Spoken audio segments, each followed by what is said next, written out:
ராகுல் காந்தி விஜயை பயன்படுத்தி நம்ம பிரதமர் ஆகலாம், இல்ல அவர் நினைச்சுதான் உள்ள வந்தது. அரசியல நம்ம விஜயை பயன்படுத்திக்கலாம்னு வரும்போது விஜய் நம்மளை எப்படி பயன்படுத்திக்கிட்டு அதுல கேளுங்கள் கொடுக்கப்படும், அதை மட்டும் கோட் பண்ணியிருக்காரு.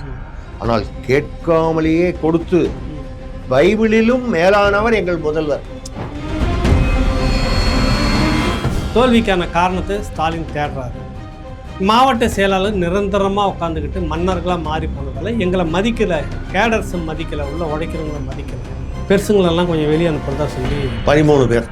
துரைமுருகனுக்கு நான் 16-18 வயசா, ஐயா ஸ்டாலினுக்கு 25 வயசா? இல்லை, அதை தான் தெரியல, கேட்டேன். நீங்கள் கேட்க வேணாம், அவங்களே கேட்டாங்க. அதே அளவில் இன்னொரு பாராட்டும் செய்ய வேண்டிய ஒரு நபர் சீமா. நீ வரைக்கும் செங்கிப்பட்டு வரைக்கும் போட்டு சும்மா சுற்றி பார்த்துட்டு வந்துட்டேன். நாங்களாம் கூட வந்தோம், எங்கள் ஆட்கள்லாம் வந்தாங்க. நீ பாட்டில் ஆதாரம் இருந்தால் நடவடிக்கை எடுங்கன்னு சொல்லிட்டியே. நாங்களாம் போய் கழித்திக்கணும், எங்களெல்லாம் பிடிச்சி உள்ளே போடுவாங்க. தொடர்ந்து மேடையிலே பேசிக்கிட்டு இருந்தாங்க. ஆமாம், பாஜக உள்ளே வந்துடும், உள்ளே பூந்துடும் சொன்ன போஸ்ட் இப்போ பாஜகக்குள்ளே பூந்துருச்சா?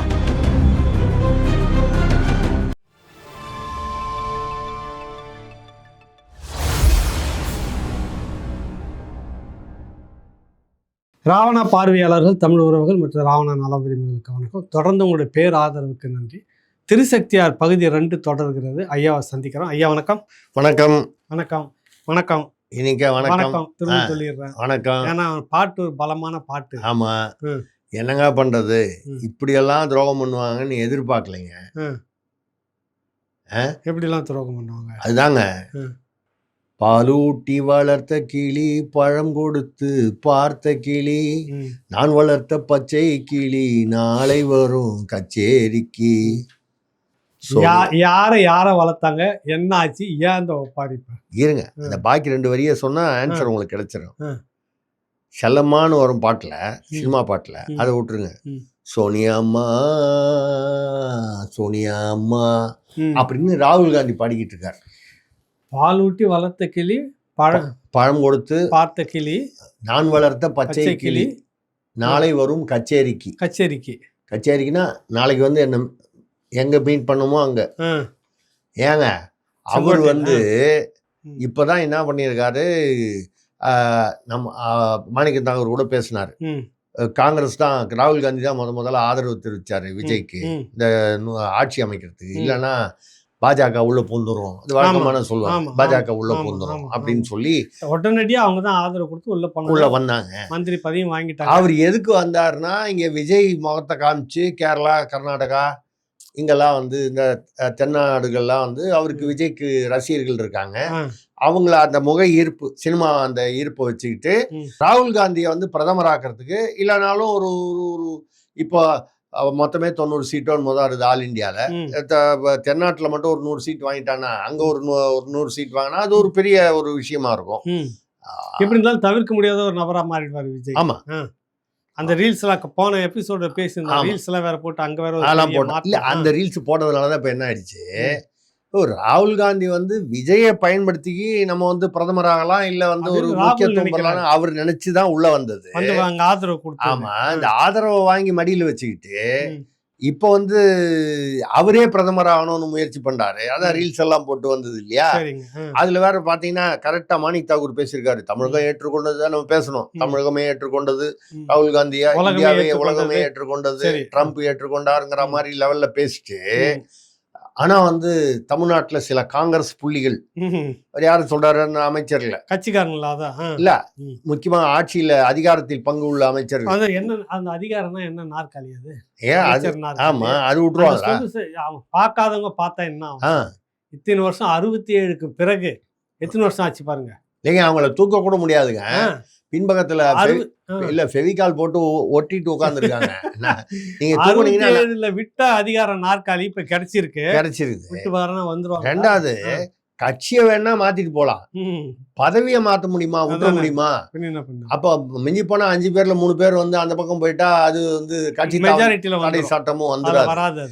இப்படி வரும்போது இந்த மாதிரி ஒரு சூழ்நிலையில அரசியல நம்ம விஜயை பயன்படுத்திக்கலாம்னு வரும்போது விஜய் நம்மளை இப்படி பயன்படுத்திக்கிட்டு ஏதாவது சொல்லுவாங்க, ஐஸ் சாப்பிட்டு குச்சி தூக்கி போட்டாங்கன்னு, ஐஸ் ஃப்ரூட் குச்சி மாதிரி நம்மளை தூக்கி போட்டாரே அப்படின்னு. ஏன்னா அதனுடைய வெளிப்பாடு தான் கேரளாவில் தாவேகா நிர்வாகியை அறிவிச்சாரா? அதான் அந்த தேவன் ஒரு நடிகர், அந்த காலத்து நடிகர், நம்ம டாப்புன்னு சொல்ல முடியாது ஓரளவுக்கு, ஆனால் நான் மக்கள் மத்தியில் பிரபலமானவர், நல்ல ரோல், நல்ல குணசித்திர ரோல்லாம் நடிப்பார்.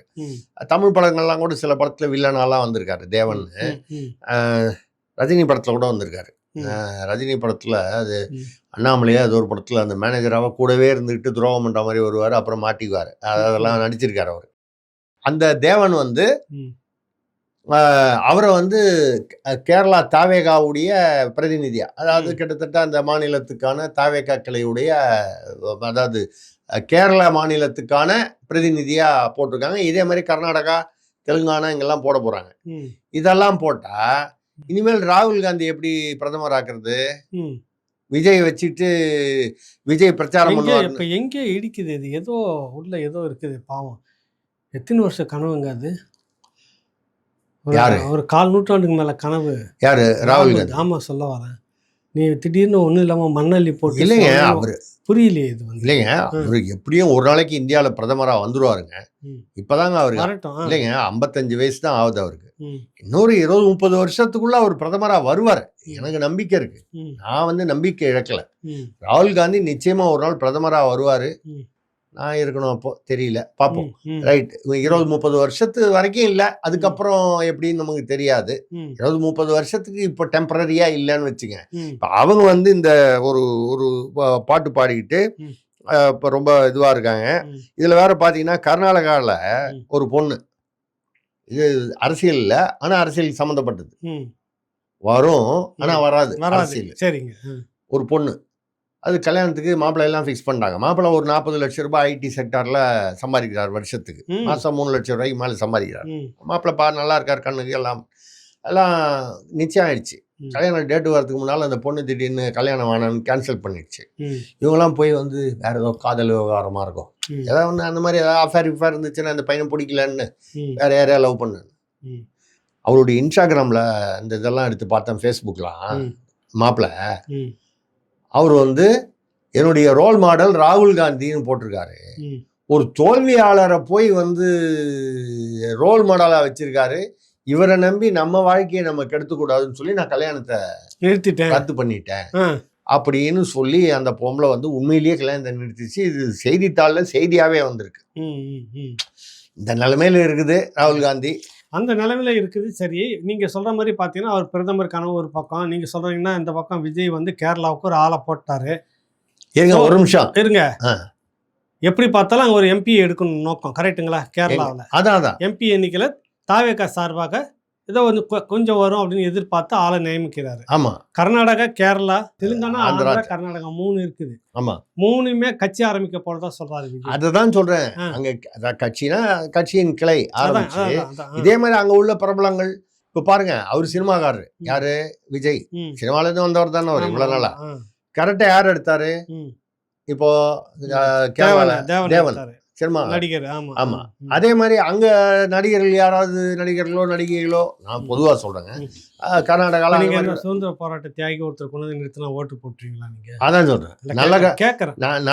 நல்ல கண்ணு வந்து உண்மையிலேயே நல்ல கண்ணு, பேருக்கு ஏற்ற மாதிரி ஓட்டு போட்டோம். அவரு கோயம்புத்தூர்ல போடுங்க 2000 ஓட்டு வாங்கினா டெபாசிட் போச்சு. அவ்வளோதான், நம்ம அப்படித்தானே. அதனால வந்து நேற்று பாருங்க, ஏதோ ஒரு அது என்ன நமக்கு ஒரு பேரும் இப்போ சினிமாவில் தெரியல, எங்கேயோ தமிழ்நாட்டில் தான் ஒரு நகைக்கடை திறந்துருக்காங்க, பிரீத்தி முகுந்து அப்படி ஒரு நடிகையாம். அப்போதான் நான் அந்த வீடியோவில் பார்க்கும்போது பார்க்கறதுக்கு நல்லா இருக்காங்க, அதெல்லாம் ரைட்டு. ஆனால் எந்த படத்தில் பார்த்ததா எனக்கு தெரியல, ஏதோ படத்தில் நடிச்சிருக்காங்க. ஏதோ இளைஞர்லாம் கேட்டால் தெரியுது. அவங்கள அந்த குதிரை வச்ச சாரியட்டில் வச்சு கூப்பிட்டு வர்றாங்க நகைக்கடைக்கு. அங்கே பார்த்தீங்கன்னா இதெல்லாம் பார்க்குற மாதிரி உங்களுக்கு வாய்ப்பு கிடைச்சிருக்கு பாருங்க. எனக்கு ஒன்றும் கண்ணிலேயே படலை. அது படாது, எவ்வளோ கவலையாக இருக்கும். அது படாது, அதெல்லாம் ஒரு நேக்கு இருக்கு, அதில் தான் படம். அது வந்து பார்த்தீங்கன்னா சரி, கிட்டத்தட்ட ஒரு 7-8,000 பேர் கூட்டம் நகைக்கடை வாசல்ல. இந்த பேர்னா நடிகை சாரட் வண்டியில் வர்றதை பார்க்க. ஆமாம், எனக்கு தெரிஞ்ச அந்த நடிகை பேரே எனக்கு தெரியல. அதனால வந்து அந்த நடிகை பிரபலம் இல்லைன்னு நம்ம சொல்லல. எனக்கு அந்த பிரீத்தி முகுந்தன் சொல்றாங்க. அந்த நடிகையை பார்க்கறதுக்கு ஒரு 7,000-8,000 பேர் கும்பல், போலீஸு, தள்ளுமுள்ளு. இதான் நம்ம தமிழ்நாட்டு நிலைமை. இப்ப ஆமா, அப்படி இருக்கும்போது அங்க ஒரு நடிகர் நடிகைகள் யார் வேணாலும் போடலாம். அதெல்லாம் வந்து கட்சி தலைவரா போட்டுட்டாங்கன்னா போட்டாங்க பரபரப்பா எல்லா இடத்துலயும் பரவிடுமா? இதுல இப்பதான் வந்து நான் சொல்லும்போது தேவனே அப்படி தேவன் அவரு அது வரும்போது தேவனே அந்த பாட்டு தான் நமக்கு வருது. என்னை பாருங்கள் எங்கள் என் பாவங்கள் 1000 அதெல்லாம் வரும்போது எங்கள் மந்தையிலிருந்து 2 ஆடுகள் வேறு வேறு பாதையில் போய்விட்டன, இரண்டும் சந்தித்த போது பேச முடியவில்லையே அப்படின்ற மாதிரி ஒரு ஞான ஒளி பாட்டு. சரி, இந்த தேவனேன்னு வரும்போது என்ன ஞாபகம் வருதுன்னா, அமைச்சர் ஒருத்தர் சட்டசபையில பேசியிருக்காரு. அவர் விவரம் நினைக்கிறேன், வன்னியரசா, ஆமா அவர் நினைக்கிறேன். ஆமா, கேளுங்கள் கொடுக்கப்படும்னு பைபிள்ல சொல்லியிருக்கு. கேளுங்கள் கொடுக்கப்படும், ஆனால் தட்டுங்கள் தேடுங்கள் கிடைக்கும் வரிசையா வரும். அதுல கேளுங்கள் கொடுக்கப்படும், அதை மட்டும் கோட் பண்ணியிருக்காரு. ஆனால் கேட்காமலேயே கொடுத்து பைபிளிலும் மேலானவர் எங்கள் முதல்வர். எப்படி பைபிளை விட மேலானவர் அப்படின்னா என்ன அர்த்தம்? அவர் இயேசு கிறிஸ்து, ஜீசஸ் கிரைஸ்ட். அவரை வச்சுதானே பைபிள். மேலானவர் திருமாவளவன் மேலானவர் இல்லை அப்படின்னு சொல்ல வராரா? திருமாவளவன் என்ன அங்க அவர் தானங்க இப்படியெல்லாம் வாய்ப்பு கொடுத்து உட்கார வச்சிருந்தாரு. அதை விட மேலானவர் முதல்வர் விஜய்னா அப்ப திருமாவளவன் இல்லையான்னு எனக்கு ஒரு கேள்வி வருது. திருமாவளவன் அனாவசியமா வம்புக்கு இருக்காரு. நானு இல்ல நீங்க ஏன்னு கேட்டா இல்ல ஒரு நிமிஷம், நான் நியாயமா பேசுறேன், நான் அதை கரெக்டா சொல்லிடுறேன்.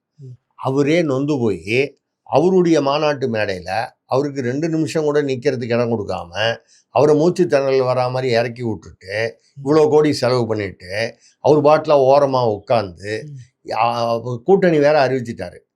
அந்த இதுக்கு வந்து முதல்வரோ இல்லை யாராவது அவருடைய பிரதிநிதியோ அந்த மாநாட்டுக்கு வந்து வாழ்த்து தெரிவிக்கிறதுக்கு வருவாங்கன்னு பார்த்தாரு. யாருமே வர காணோம். இவர் கட்சியிலேருந்து 50 பேர் ஏறிக்கிட்டு இறங்க மாட்டேன்னு சொல்லிட்டு இவரையே இறக்கி விட்டாங்க கிட்டத்தட்ட. இப்போ வந்து பாசத்தின் வெளிப்பாடு அது, அந்த பாசம்தான். அவர் வந்து தனியா நின்று இப்போ இது வன்னியரசு அவர் ஒரு ரூட்ல போயிட்டு இருக்காரு, அவர் பாணியில போயிட்டு இருக்காரு. நம்ம சொல்லி யாரும் கட்சியில கேட்க மாட்டேங்கிறான். சரி, நமக்கு மரியாதை கொடுத்து அங்க வந்து நம்ம இவ்வளவுதான் இனிமேல் தாவேக்காவுடன் தான் கூட்டணின்னு பேசணும். உடனே பேசுனதுக்கு வந்து பாராட்டியோ இல்ல ஏதாவது ஒண்ணு அந்த மேடையில வந்து யாராவது ஒரு வாழ்த்து தெரிவிச்சிருக்கலாம். இல்ல அடுத்த நாள் வந்து முதலமைச்சரை பார்த்து அவர் தாங்க வந்து பார்த்தாரு, வர சொல்லி பார்த்து வர சொல்லி இல்ல, அவர் வந்து பார்த்துட்டு போனாரு. 2024 இந்த போதை எதிர்ப்பு விழிப்புணர்வுன்னு சொல்லி ஒரு மாநாடு கொண்டாடினாரு திமுக ஆட்சியில. அப்போ ஸ்டாலின் ஐயா முதல்வராக இருந்த போது மேடைக்கு வந்தாரா? விழாவுக்கு வந்தார்ல, அது மாதிரி வருவாருன்னு எதிர்ப்பு. இப்ப என்ன சொல்றாங்கன்னா விஜய் வருவாருன்ற ஒரு சஸ்பென்ஸ்ல தான் 2-3 லட்சம் பேர் சேர்ந்தாங்க. வரமாட்டாருன்னு சொல்லியிருந்தா இந்த கும்பலே வந்திருக்காதுன்னு சொல்றவங்க எல்லாம் இருக்காங்க. அது உண்மையா இல்லையா நமக்கு தெரியாது. அவருக்காக திருமாவுக்காக வந்திருக்கலாம் தொண்டர். பிரச்சனை எனக்கு அது இல்ல பாட்டு பாடினாரு. ஆமா, இயேசுவை விட மேலானவர் இல்ல இப்ப திரும்ப அந்த பாட்டு பாட மாட்டாரு. அவர் என்ன நினைத்து என்னை படைத்தாயோ, ஏன் இந்த கோலத்தை கொடுத்தாயோன்னு ஒரு கோலத்தை எனக்கு கொடுக்கணும்னு விரும்புறீங்க நீங்க? இல்ல பாடிட்டு இருக்காருங்க. ஏன் அவர் பாடிட்டு இருக்காருன்னா அது காரணமும் நான் சொல்றேன். அவசரப்பட்டு நம்ம வந்து தாவேகா கூட்டணியில் நிரந்தர பயணம்ங்கிற மாதிரி நம்ம வந்து தொடர்ந்து பயணம்னு பேசிட்டோம். அது நல்ல முடிவுன்னு நான் சொல்றேன். நான் சொல்றேன் நல்ல முடிவு தான். அது அதிகாரத்துல பங்குன்றது இருக்குல்ல உங்களுக்கு. இல்லைங்க, அறிவாலயம் மாதிரி உட்கார வச்சிருக்காங்க. இல்ல அந்த முடிவு தவறுன்னு நான் சொல்லல. அந்த முடிவு தவறுன்னு நான் சொல்லல. அந்த முடிவை அவர் எடுத்தாரு, இப்பவாவது எடுத்தாரு அப்படிங்கிற வரைக்கும் நம்ம வந்து அது வந்து அட்லீஸ்ட் உருப்புற வழியை பார்க்கறாரு, பிழைக்கிற வழியை பார்க்கறாரு. நம்ம வந்து அவரை தனிப்பட்ட முறையில பிழைக்கிற வழின்னு சொல்ல, தன்னுடைய இயக்கம் கட்சி அடுத்த கட்டத்துக்கு அந்த கொள்கை கோட்பாடு இது அடுத்த கட்டத்துக்கு ஒரு அதிகாரத்தில் பங்குன்னு இவ்வளவு நாள் பேசினாரு. இது வெறும் பேச்சா இருந்தது. உள்ள போனாலே போகும்போது உள்ள அதிகாரத்தில் பங்குன்னு குரல் கொடுத்துட்டு போவாரு, வெளியில வரும்போது அது அப்புறம் இன்னொரு நாள் பேசிக்கலான்னு வந்துருவாரு, உரிய நேரத்தில் பேசுவோம்னு. அது இல்லாம இப்ப அதிகாரத்தில் பங்கெல்லாம் கிடைச்சதெல்லாம் வரைக்கும் நல்ல விஷயம். சரிங்க. அது நம்ம சொல்றது என்னன்னா, இந்த தேவனே என்னை பாடுங்கள்னு இவங்க பாடுறாங்களே, இயேசு கிறிஸ்துவை விட அந்த அர்த்தத்துல பைபிளை விட மேலானவர்னு என்ன அர்த்தம்? கிறிஸ்துவை விட மேலானவர் எங்கள் முதல்வர் அப்படின்னு எனக்கு அங்கதான் ஒரு கவலை. நம்ம எப்பவுமே இதையும் பார்க்கணும், அந்த பக்கமும் 2 பக்கம் பிளஸ் மைனஸ் 2 பார்க்கணும். இவங்க எப்பவுமே இந்த கூட இருக்கிறவன் வந்து கூழ கும்பிடு போட்டான்னா அவங்ககிட்ட பத்திரமா இருக்கணும். இது வந்து கம்பெனியோ குடும்பமோ இதெல்லாம் நான் சொல்லல, இப்ப நீங்களே பேசிட்டு இருக்கீங்க. எனக்கு அதுக்கு சம்பந்தம் இல்லை. இப்ப நான் காதல கேட்டுட்டு இருக்கிறேன். சரி, நான் வந்து யார் பேசுனாங்கிறத வச்சு பேசல, என்ன பேசுனாங்கிறது தான் சொல்றேன். அது பேசின அமைச்சர் இப்படி பேசுனதுக்கு கிறிஸ்துவ அமைப்புகள் வந்து ஒரு எதிர்ப்பு தெரிவிக்கலையே. இந்நேரம் யாரோட ஒப்பிட்டீங்கன்னு ஒரு குதிச்சிருப்பாங்கல்ல. ஒருத்தரும் கொதிக்கலையே, அதான் யாரும் வாயே திறக்கலையே. பேராயர் அது இதெல்லாம் சொல்லுவாங்களே, என்னென்னமோ நிறைய பேர் வந்து போய் பார்த்துட்டு வந்தாங்க சமீபத்தில். இந்த பால் தினகரன், மோகன்லாசரஸ், இவங்கெல்லாம் வந்து பாருங்க ஒளிஞ்சிக்கிட்டு இருக்காங்க. இவங்க வந்து வெளியே குரலே காட்டல. என்னதான் இருந்தாலும் எந்த அரசியல்வாதியுமே எந்த தலைவரையுமே ஒரு கடவுள் இறைவனை விட அவரை உசத்தியோ இல்ல உயர்த்தியோ சொல்லி அது ஒரு தேவையில்லாத ஒரு சர்ச்சை வேண்டாம், அது கூடாதுன்னு தான் சொல்றோம். இது எந்த மதத்திலேயா இருந்தாலும். அந்த பக்கம் ஏற்கனவே ஸ்டாலின் அவர்களை வந்துட்டு நபிகளை விட மேலானவர்லாம் சொல்லி ஒரு பெரிய சர்ச்சையெல்லாம் அதை தான் சொல்றேன். எதிர்ப்பு வந்தது இல்ல எந்த மதத்திலையும் சொல்றேன். அதுதான் இந்து மதத்திலேயே வந்து இவர் வந்து இவர் தான் வந்து பெருமாள், இவர் தான் விஷ்ணு அப்படின்னு ஒரு கடவுளை வந்து சொல்றதோ, இல்லை ஒரு ஜெயலலிதாவை பார்த்து இவங்க தான் வந்து அம்மன், இவங்க தான் மாரியம்மன், இவங்க தான் காளியம்மன், காளியம்மனோட இப்படி சொன்னா கூட தப்புன்னு தான் நம்ம சொல்றோம். தேவையில்லாத ஒப்பீடே அங்கே அவசியம் இல்லை அப்படின்னு சொல்லும்போது எனக்கு என்ன கவலைன்னா, இப்படி இந்த கூழ கும்பிடு போறோம், நான் பொதுவாக சொல்றேன், யாரையும் குறிப்பிட்டு சொல்லலை. இந்த கூழ கும்பிடு போறவங்க ரொம்ப உயர்த்தி வச்சு பேசுறவங்க கிட்ட ஜாகிரதையா இருக்கணும். இப்போ வந்து இப்படி தான் சொல்லுவாங்க, இவர் பைபிளை விட மேலானவர், கிறிஸ்துவை விட மேலானவர்னு கடைசியில் கொண்டு போய் சிலுவையில் அடைச்சி விட்டுருவாங்க. ஜாகிரதை, மிக முதல்வர் அவர்கள் எச்சரிக்கையா இருங்கன்னு தான் சொல்றோம். ஆமா, இதுதான் 13 மாவட்ட செயலாளர் திமுகவில் அரசு உத்தியோகத்தில் தான் ரிட்டையர்மெண்ட் அப்படின்ற மாதிரிலாம் இருக்கும். இங்கே ரிட்டையர்மெண்ட்டே கிடையாது அப்படின்ற மாதிரிலாம் இருந்தது. தேர்தலில் தோல்விக்கான காரணத்தை ஸ்டாலின் தேடுறாரு. மாவட்ட செயலாளர் நிரந்தரமாக உட்காந்துக்கிட்டு மன்னர்களாக மாறி போனதால் எங்களை மதிக்கலை, கேடர்ஸை மதிக்கலை, உள்ள உழைக்கிறவங்கள மதிக்கலை, தூக்கி போட்டுன்னு ஒரு மாதிரி இருந்தால் போடா நீ அப்படின்ற மாதிரிலாம் பேசி ஒரு மாதிரி அலட்சியப்படுத்தினாங்க. நாங்கள் வேலை செய்யலை அப்படின்லாம் வெளிப்படையாகவே சொல்லி அதை ஏற்றுக்கிட்டு ஒரு பெரிய ஆய்வு போட்டாங்க. முடிஞ்சிச்சு, ஓகே அந்த வேஸ்ட்லாம் கொஞ்சம் ஒதுக்கலாம் அப்படின்ற மாதிரி நினச்சாரா தெரியல. பெருசுங்களெல்லாம் கொஞ்சம் வெளியே அனுப்புறதா சொல்லி 13 பேர், அதில் ஏவா வேலு வராரு, இவர் நிறைய பேர் வராங்க.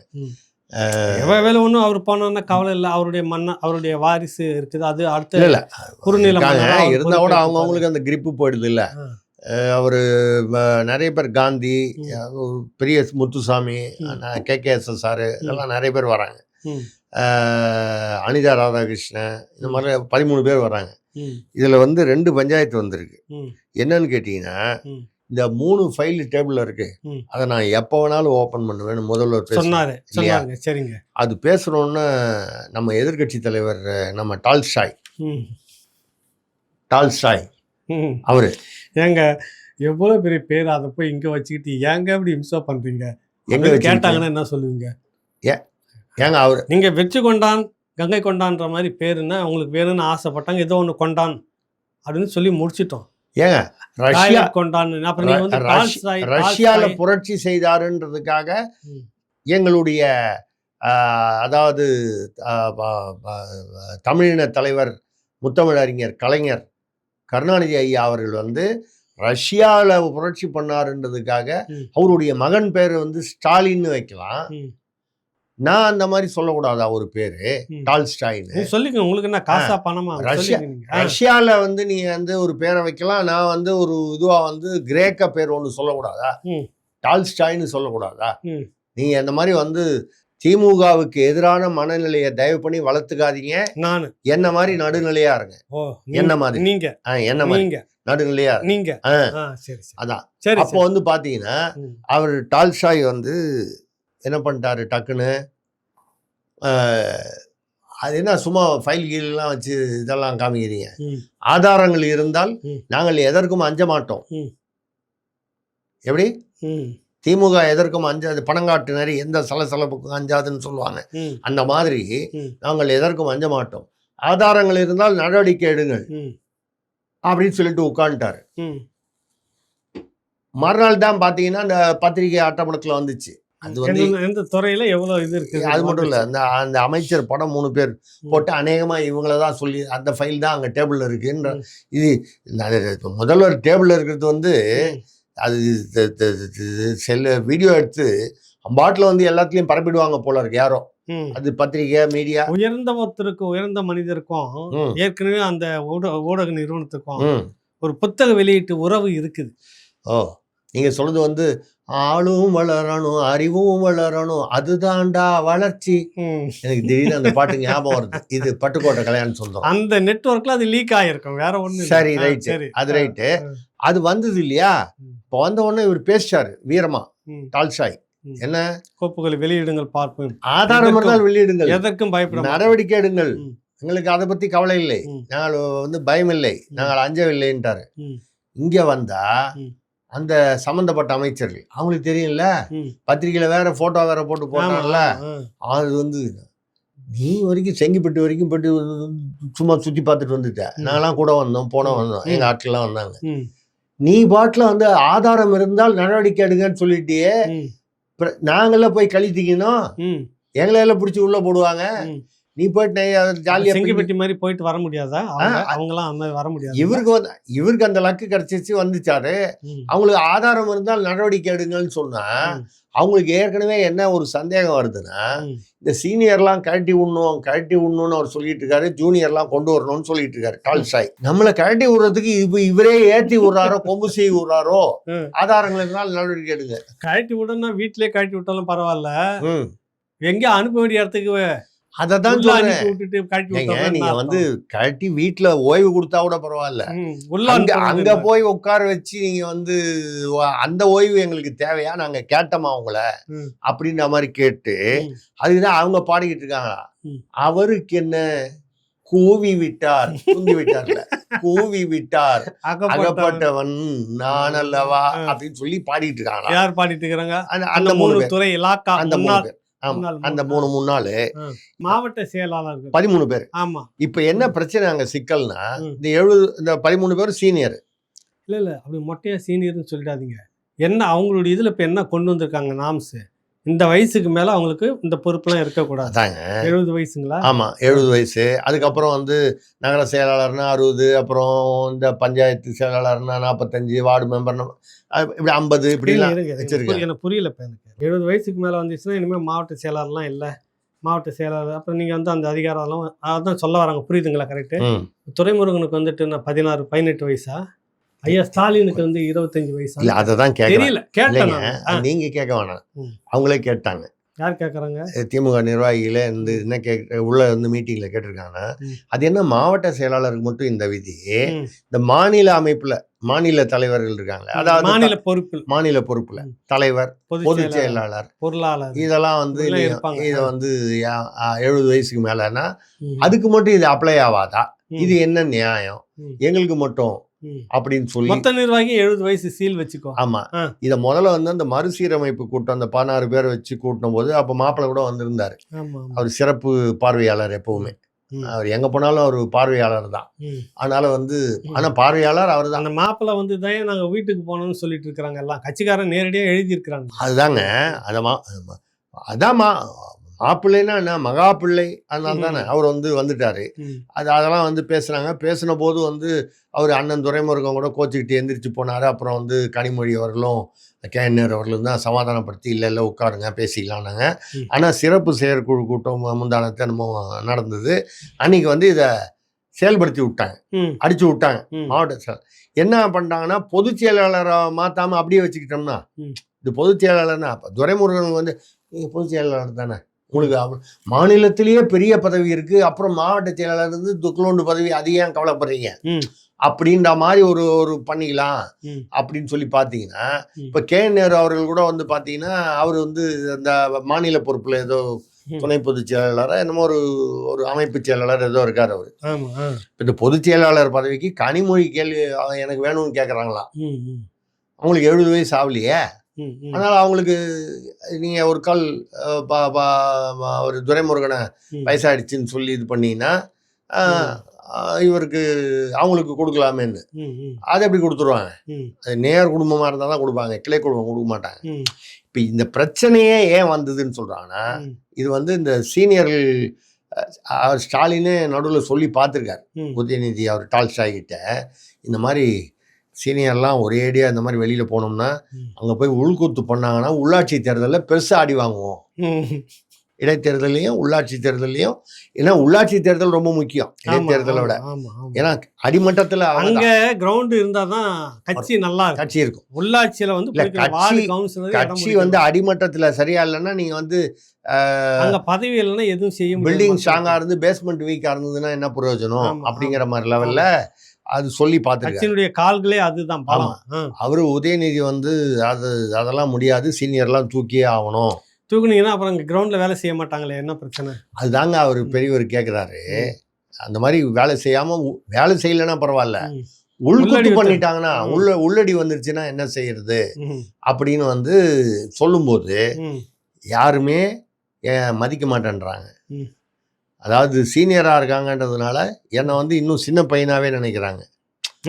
சின்ன பையனாவே நினைக்கிறாங்க. யார் சொல்றாரு? சின்னவர் டால்ஸ்டாய். சின்ன பையனாவே. அதாவது எப்பா நீ எல்லாம் ட்ராயர் போட்ட போது நான் பார்த்தீங்களா, சின்ன வயசுல குழந்தையா இருக்கும்போது உங்க அப்பாவையே நாங்கள் குழந்தையா இருக்கும்போது பார்த்துருக்கோம். இப்படி அந்த வயசுல இருக்கிறாங்க. அதனால வந்து இது வந்து இளைஞர்கள்ட்ட கட்சி வந்தாதான் இனிமேல் அப்படின்லாம் அவர் வந்து பேசிட்டு இருக்காரு. அவருக்கு 55 வயசு ஆச்சு, அவரும் இளைஞர் தான், நம்ம ஏத்துக்கிறோம், சரி பரவாயில்ல. என்னன்னா இப்ப இங்க எங்க பிரச்சனை, சீனியர் வர்சஸ் ஜூனியர், இது என்ன பிரச்சனைன்னு கேட்டா இந்த பிரச்சனையை வந்து தீர்க்க முடியல. அதனாலதான் இப்போ அந்த முடிவு சிறப்பு செயற்குழு கூட்டத்தில் அறிவிச்சிட்டாங்க. இதோடைய என்ன சொல்றது எதிரொலி எங்க உள்ளாட்சி தேர்தலையும் இடைத்தேர்தலையும் ஒழிக்க போகுது.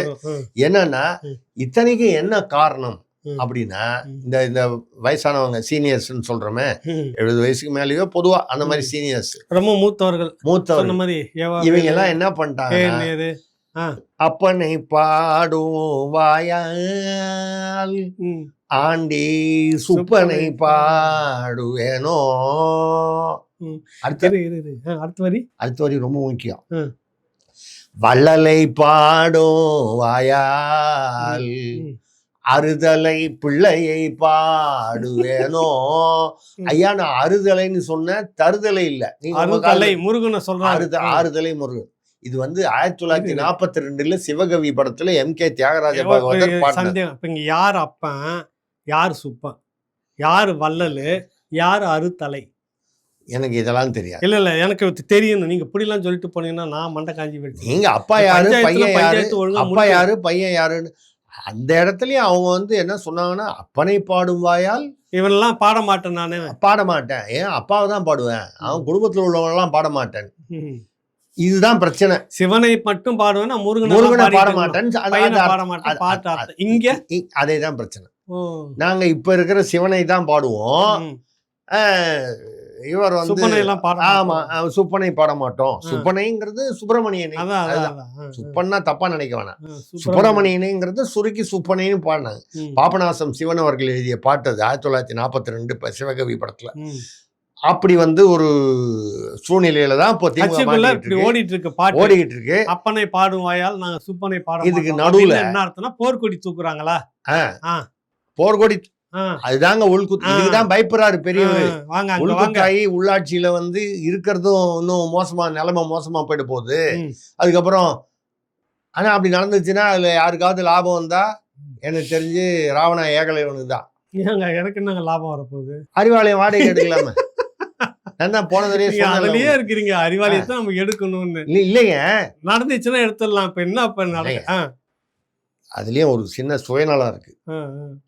நம்ம அங்க உட்காந்து நிகழ்ச்சி பண்ணணும். இல்ல அறிவாலயத்துல வந்து இப்பதான் போன வருஷம் தான் கனிமொழி அம்மையாருக்கு வந்து போன வருஷம் இவ்வளவு வருஷம் அவங்க இருந்திருக்காங்க, எம்பியாலாம் இருந்திருக்காங்க, குடும்பத்திலேயே இருந்திருக்காங்க, மாநில பொறுப்புலலாம் அதாவது அமைப்புல எல்லாம் முன்னால இருந்திருக்காங்க, மாநில அணி தலைவராக இருந்திருக்காங்க. போன வருஷம் தான் அறிவாலயத்துல அவங்களுக்கு தனி அறை கொடுத்துருக்காங்க. கௌரவமா கொடுத்தாங்க. இல்ல கௌரதை கிடைச்சிருக்கு. ஆனா இப்போ வந்து முதல் மாடியில எனக்கு ஒரு ரூம் கட்டாயம் வேணும்னு சொல்லி மாப்பிள்ளை கேட்கிறாரு, கொடுத்துதான் ஆகணும். அந்த இடத்துல உட்காந்துட்டு அபிஷியலா உட்கார்றது வந்து ஒரு கௌரவம், அது ஒரு அதிகாரம். அந்த உட்காந்துட்டு அந்த முதல் தளத்துல எனக்கு ஒரு அறை கொடுத்தே ஆகணும்ன்றாரு. பையன் வந்து வேணாங்கிறாரு.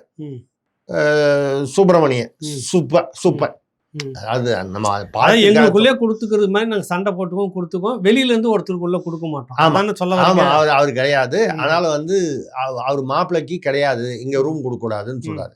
மாப்பிள்ளை என்ன கேக்குறாரு, அவருக்கு தான் தனியா அன்பகம்னு ஒண்ணு வச்சிருக்காருல எதிரில இளைஞர் அணிக்காக, அது ஃபுல்லா அவர் கண்ட்ரோல்ல தானே இருக்கு. அங்க போய் உட்காந்துக்க வேண்டியதானே. இல்ல இங்க அறிவாலயத்துல அவர் என்ன வரக்கூடாதுன்னு நான் சொன்னேன், எனக்கு ஒரு அறை ஒதுக்குங்கன்னு சொன்னேன். நான் வந்து என்ன விசிட்டர் மாதிரி வந்து எதிரில சேர்ல உட்காந்துட்டு போவேனா அப்படின்னு. நான் எவ்வளவு இந்த கட்சிக்காக பாடுபட்டிருக்கேன். நான் இல்லைன்னா நான் இந்த கட்சிக்காக எவ்வளவு பாடுபட்டிருக்கேன்.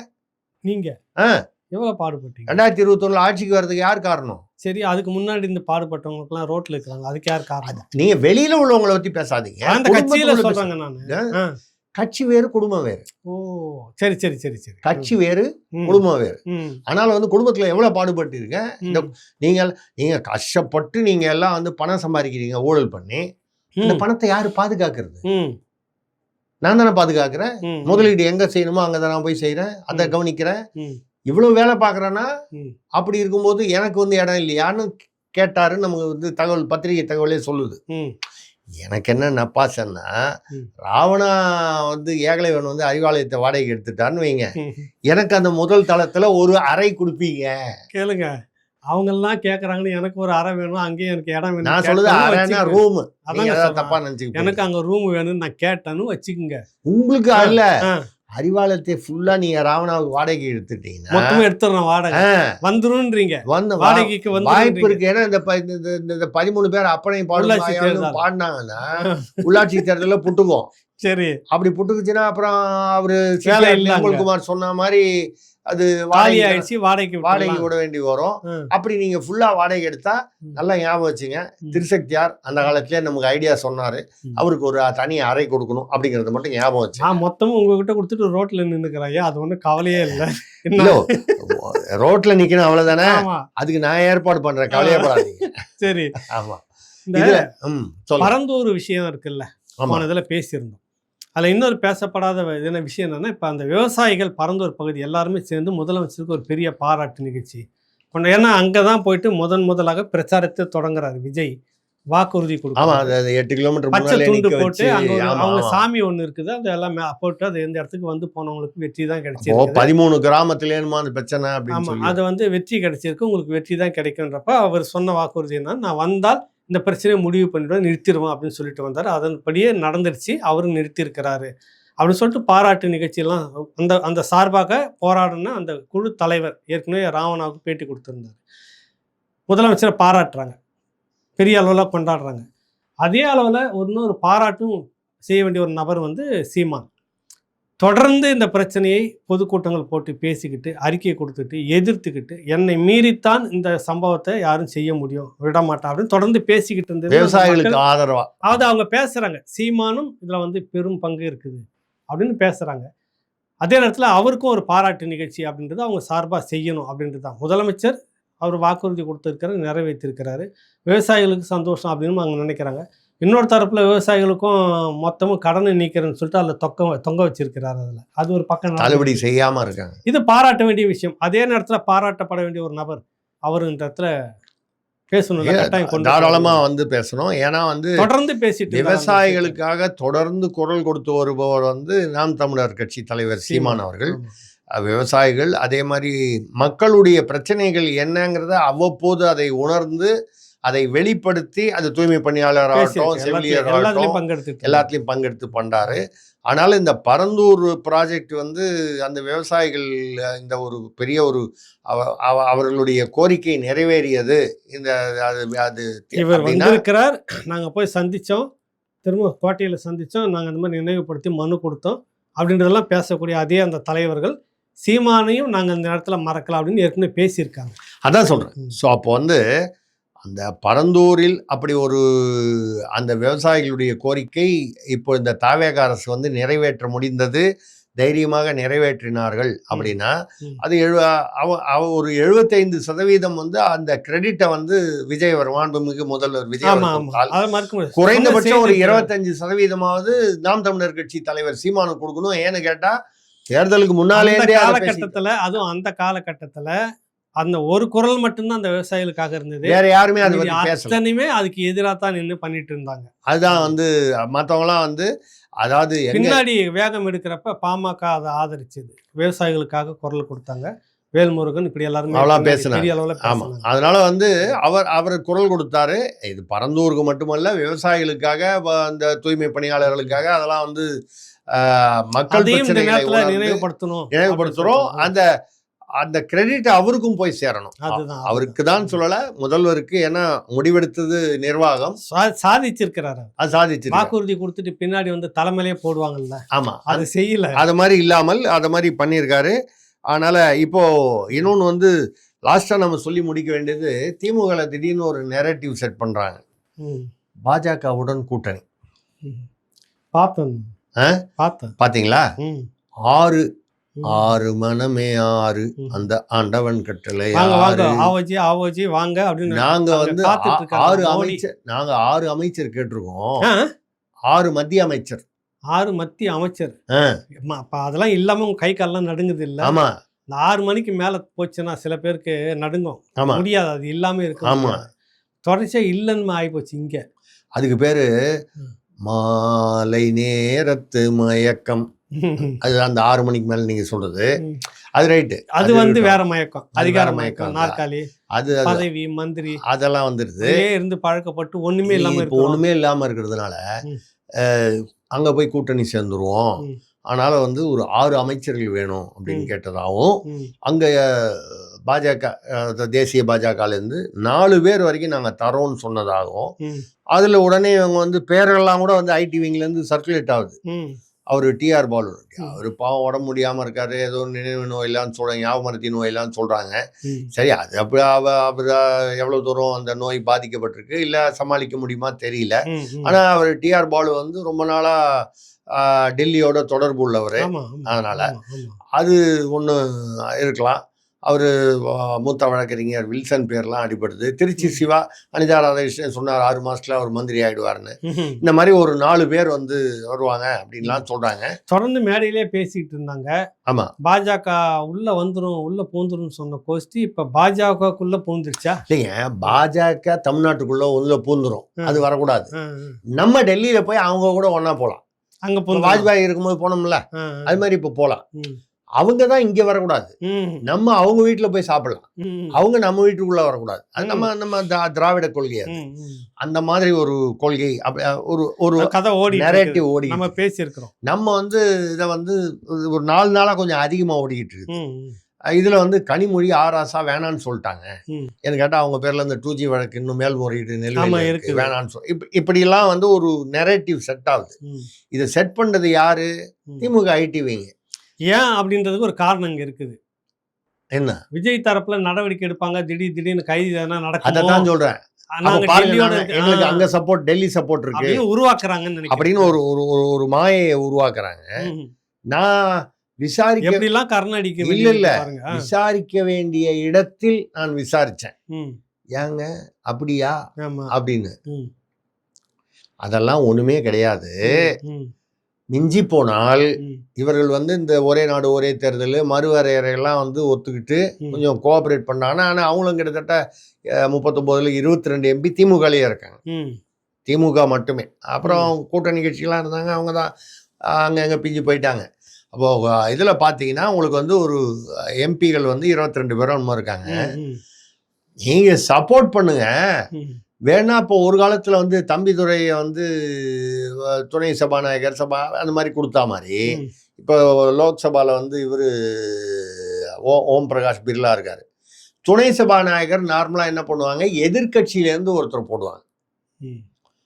அதாவது ஆளுங்கட்சி இல்லாமல் ஏதோ ஒரு எதிர்கட்சியிலேருந்து எதிர்த்தரப்புலேருந்து கொடுப்பாங்க துணை சபாநாயகர். அவருக்கு என்னன்னா கிட்டத்தட்ட டம்மி போஸ்ட் தான். அது என்னன்னா, இந்த சபாநாயகர் என்னைக்காவது ஒரு நாள் வந்து நடுவில் லீவ் போட்டாலோ இல்லை அன்னைக்கு அந்த 2 மணி நேரம் அந்த அவர் நடுவில் அந்த இடத்துல உட்காந்து கொஞ்ச நேரம் அதை சமாளிக்க வேண்டியது, இவ்வளோதான். இது தவிர வேற ஒன்றும் அதிகாரமிக்க பதவியோ இல்லை தொடர்ந்து செயல்படுவதற்கான வாய்ப்போ கிடையாது. இது வேணா நாங்கள் வந்து எதிர்கட்சிகள், அப்போ திமுக எதிர்கட்சியில் தானே வருது. இப்போ ஏற்கனவே இண்டி கூட்டணியில இருந்தாங்க, இப்ப தனியா இருக்காங்க இண்டி கூட்டணியில இருந்து. ஆனாலும் பாஜகவோட கூட்டணியில் இல்லை, என்டிஏல இல்ல. அப்படி இருக்கும்போது எதிர்கட்சிங்கிற முறையில வேணா துணை சபாநாயகர் மம்தாக்கு கொடுக்கறதுக்கு பதிலாக, கெஜ்ரிவால் கொடுக்கறதுக்கு பதிலாக, அகிலேஷ் யாதவ் கொடுக்கறதுக்கு பதிலாக, காங்கிரஸ் கொடுக்கறதுக்கு பதிலாக திமுக கொடுத்துடலாம். அப்படி இவ்வளவுதான் பேசியிருக்காங்களாம். அதைத்தான் இவ்வளவு எப்படியாவது போய் ஒட்டணும் முதல்ல. ரெண்டாவது ஒட்டுறா மாதிரி ஒரு ஒரு மாயை உருவாக்கணும். டெல்லியில இருக்கிறோம் நாங்க, இங்க இருக்கிறவங்க பயப்படுவாங்க இப்படின்றதுக்காக நாங்க டெல்லியில இருக்கிறோம். ஆமா, நாங்க டெல்லியில இருக்கிறோம் சொல்லிக்கலாம். இதுதான் இப்ப நடக்குது. மற்றபடி பதவி, இந்த மந்திரி பதவின்றதெல்லாம் கட்டுக்காதான். நமக்கு கிடைத்த தகவலின்படி அதெல்லாம் உண்மை இல்லைன்னு சொல்றாங்க. அப்ப நமக்கு என்ன பாட்டு ஒண்ணு ஞாபகம் வருது.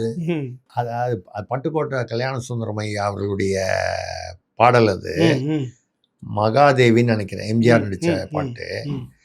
குறுக்கு வழியில் வாழ்வு தேடிடும் குருட்டு உலகமாடா, இது கொள்ளையடிப்பதில் வல்லமை காட்டும் திருட்டு உலகமாடா, தம்பி பார்த்து நடந்து கொள்ளடா. இப்படி ஒரு பாட்டு வந்தது. இந்த பாட்டு ஏனோ நமக்கு இந்த சமயத்துல ஞாபகத்துக்கு வந்து முடிக்குது. ஏன் ஞாபகத்துக்கு வருதுன்னு தெரியலன்னு இல்ல, தெரியும். அது நம்ம சனிக்கிழமை அன்னைக்கு திரும்ப ஆமா பஞ்சாயத்தை கூட்டுறோம், அங்க இருந்தே ஆரம்பிச்சிருவோம். ஆனா பின்னாடி நிறைய கதை இருக்கு.